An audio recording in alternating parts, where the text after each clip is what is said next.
Sudah nahan tidak mau komen tentang tidak boleh ekspornya batu bara yang dikesankan oleh para buzzer sebagai langkah pahlawan melawan banyak negara, padahal itu ternyata dalam hitungan hari keputusan presiden yang heroik tersebut terpaksa dibatalkan lagi oleh keputusan pejabat yang lebih tinggi dari pejabat pilihan rakyat tersebut. Kebijakan itu dianulir seketika itu juga oleh secara struktur yang jabatannya hanya ad hoc, secara non-struktur tapi dia adalah penguasa absolut. Larangan ekspor batu bara dicabut di tengah jalan.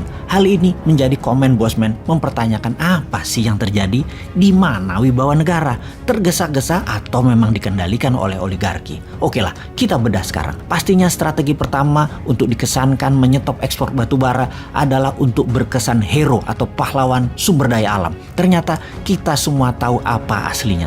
Aslinya, komunikasi heroik itu hanya strategi komunikasi yang menutupi kelangkaan batu bara yang dipakai oleh PLN yang dimanfaatkan untuk cari uang sesuai maunya oligarki.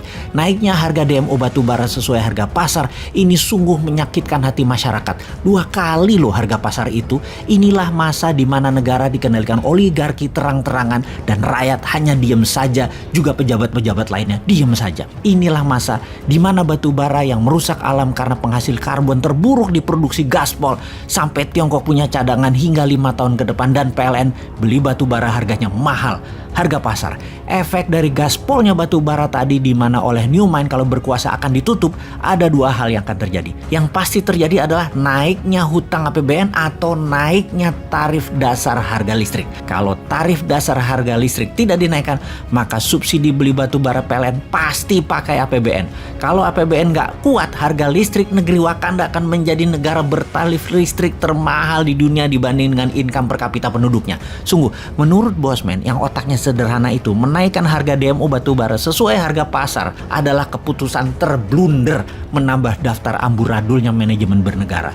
Lalu membuka lagi ekspor batubara adalah juga tidak pas, harusnya main cantik terutama ke Tiongkok. Ups, maaf lupa. Tiongkok harga mati ya. Lupa gua. Lanjut.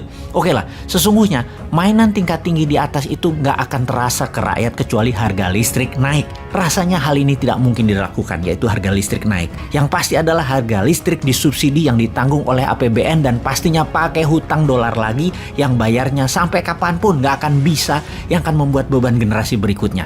Ngerti banget dah strategi keuangan dan bagi-bagi kue khas kali ini bernegaranya. Monggo dilanjut. Ini sesungguhnya adalah masalah rebutan sekitar 1.800-an triliun rupiah uang APBN. Dibagi buat oligarki, buat parpol dan politikus. Sahabat, negeri Wakanda ini dikelolanya begini terus sampai kapan ya rakyat itu bisa sadar ya?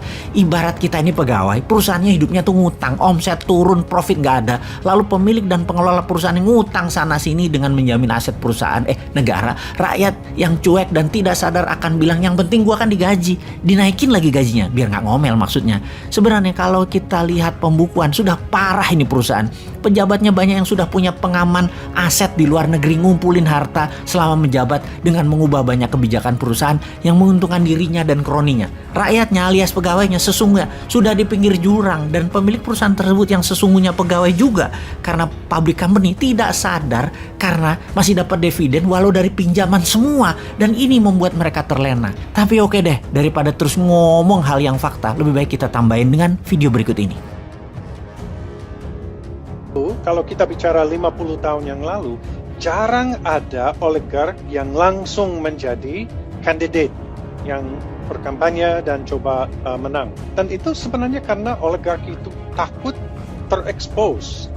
Mereka lebih suka di belakang layar, tapi menentukan apa yang akan terjadi, siapa yang akan naik, siapa yang tidak akan naik.